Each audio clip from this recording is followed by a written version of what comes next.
Mais est-ce que... Alors, il y a quelque chose que vous n'avez pas évoqué, c'est les joueurs de l'équipe de France. Maintenant, quand ils arrivent à Clairefontaine, c'est un podium de défilé, c'est la Fashion Week, et la préoccupation numéro 1 des joueurs, c'est de savoir comment ils vont être habillés et de descendre de taxi et d'être filmés, et on voit ça pendant 3-4 jours sur les écrans. Petite bataille entre Jules Koundé et Ibrahima Konaté. Alors, il y a plein... tout fait sens. Vous savez, j'avais un prof de philo qui disait ça, tout fait sens. Et c'est vrai que, d'abord, on peut trouver ça sympathique. On peut trouver ça sympa, rigolo, intéressant, etc. Bon. Mais ça en dit beaucoup, je trouve, sur l'époque. C'est vraiment... là, tu es en équipe de France.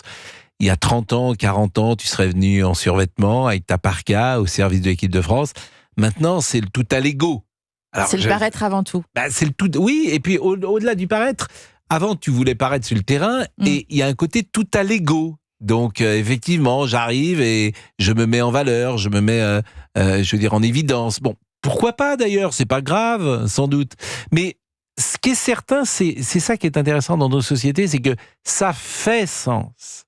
C'est-à-dire qu'avant, il n'y avait pas ce type de comportement. Tu aurais même eu un peu honte, je pense, à te mettre en évidence.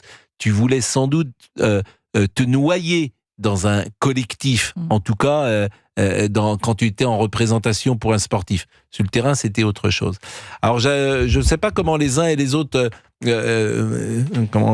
analysent ça. Ça serait intéressant d'avoir pourquoi pas les auditeurs, mais ça montre aussi une jeunesse. C'est partout pareil, même dans les écoles, qui aura la meilleure, plus belle basket, plus beau jean.